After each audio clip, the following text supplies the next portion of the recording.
शुक्रवार को सुरेश भट्ट सभागृह रेशमबाग में बसपा का विदर्भ स्तरीय कार्यकर्ता सम्मेलन हुआ।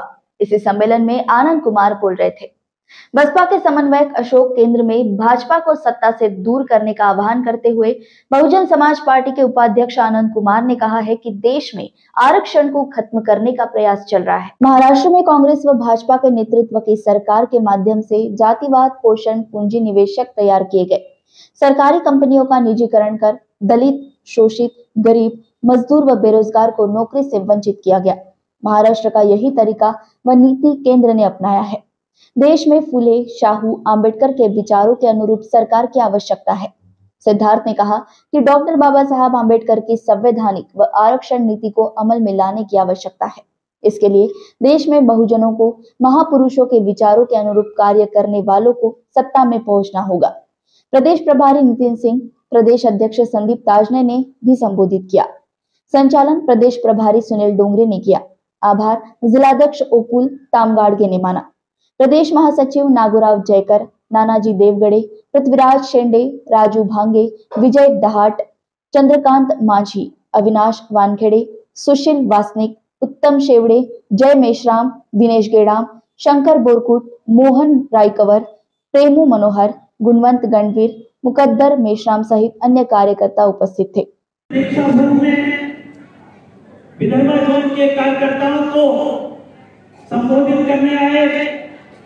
इस कार्यक्रम के नेतृत्व बहुजन समाज पार्टी के राष्ट्रीय उपाध्यक्ष और बहुजन समाज पार्टी के सही मायने में हम सबको दिशा निर्देश देने वाले श्री आनंद कुमार जी, जिस तरह से इस बहुजन समाज के मूवमेंट को बहुजन समाज पार्टी के संस्थापक और जन्मदाता माननीय श्री कांशीराम साहब ने जब ये देखा, जब वो पहली बार महाराष्ट्र की सीमा की धरती पर जब बाबा साहब की जयंती, बुद्ध जयंती की छुट्टी को लेकर के विवाद हुआ और उसके बाद उन्होंने आरटीआई में जब काम शुरू किया था, लेकिन उन्होंने देखा कि बहुत जल्दी आरटीआई जो बाबा साहब के परिनिर्वाण के बाद मात्र कुछ वर्षों के बाद ही वो कई पार्ट में बट गई थी। कोई साथियों जमीन दोष होने लगा था। माननीय कांशीराम साहब ने उससे लेसन लिया।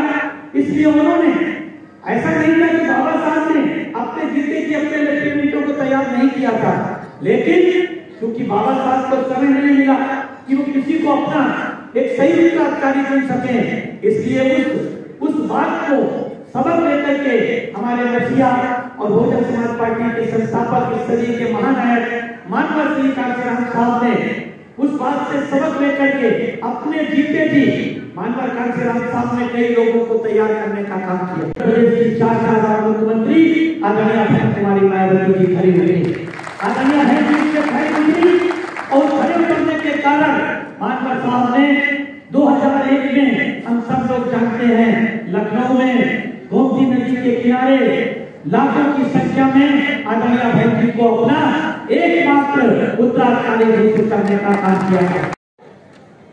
आणि या नागपूर शहरामध्ये पहिल्यांदा बहुजन समाज पार्टीचे राष्ट्रीय उपाध्यक्ष ज्यांनी आदरणीय बहिणकुमारी मायावती यांच्या दिशानिर्देशानुसार जेव्हा जेव्हा पक्षांतरामधून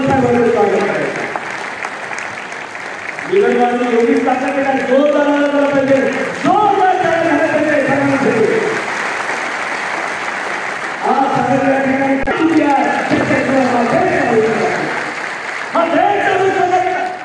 आणि बहीण मायावती तुमची माझी भेट घेण्यासाठी तुमचे माझे नेते, सर्वांचे नेते, देशाचे नेते, युवकांचे आयोजन माननीय आकाश साहेबांना या ठिकाणी पाठवले होते, परंतु साहेबांची तब्येत खराब असल्यामुळे ते येऊ शकले नाही। तरी सुद्धा आपण जोरदार संघटना करावी आणि तुम्ही अत्यंत प्रामाणिकपणे या ठिकाणी पार पाडता।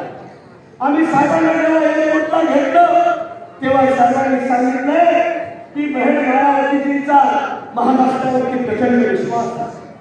साहेब म्हणाले बहीण मायावतीजींचा महाराष्ट्रावरती विश्वास आहे आणि त्यातल्या त्यात विदर्भावरती 1000% बहीण मायावतीजींचा आणि जर या विदर्भामधून आपण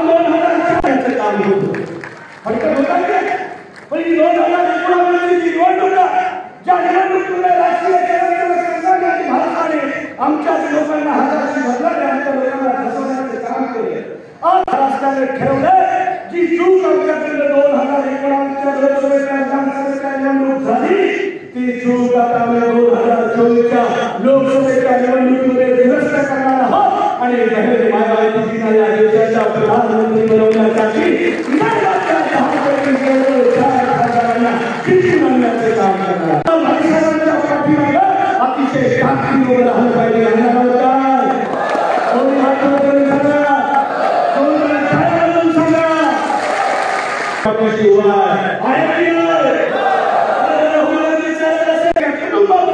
आकाशाने सरकार माझा प्रश्न महाराष्ट्राच्या लोकांना सांगलं पाहिजे का? इस बात के लिए जानी जाती है कि विषम परिस्थितियों को अपने पक्ष की परिस्थिति बनाने में अगर कोई पार्टी पूरे देश में बहुजन समाज पार्टी के लिए कारवां को आगे बढ़ा रही है तो पूरे देश की एकमात्र पार्टी के तौर पर आदरणीय बहन जी के नेतृत्व वाली बहुजन समाज पार्टी इस देश में आपके बीच है। साथियों, परिस्थिति आपके अनुकूल हो चाहे ना हो, लेकिन आदरणीय बहन जी ने अपने राजनीतिक एक्सपोजर से बहुजन समाज के लिए परिस्थिति को बदल दिया है। आज की परिस्थिति में हर कोई, चाहे वो INDIA का अलायंस हो या NDA का अलायंस हो, लेकिन सब अलायंस फेल हो गए हैं और हर कोई अगर देख रहा है अगर इस जुल्मी सरकार से देश को कोई बचा सकता है तो एकमात्र लीडर के तौर पर आदरणीय बहन जी और एकमात्र पार्टी के तौर पर बहुजन समाज पार्टी है। साथियों, परिस्थिति कभी आपके फेवर में नहीं रही। बाबा साहब जब आपके बीच में थे तब भी आपको भ्रमित किया गया और बाबा साहब को जो उनके जीते जी मिलना चाहिए था वो नहीं दिया। महाराष्ट्र प्रदेश से भी वह छूता रहा।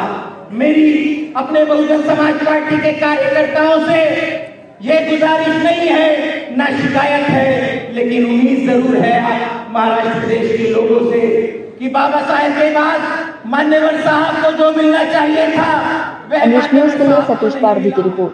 ऐसे ही खबरों के लिए हमारे चैनल को सब्सक्राइब करें और बेल आइकन दबाना ना भूलें। साथ ही हमारे फेसबुक और इंस्टाग्राम अकाउंट को लाइक करें।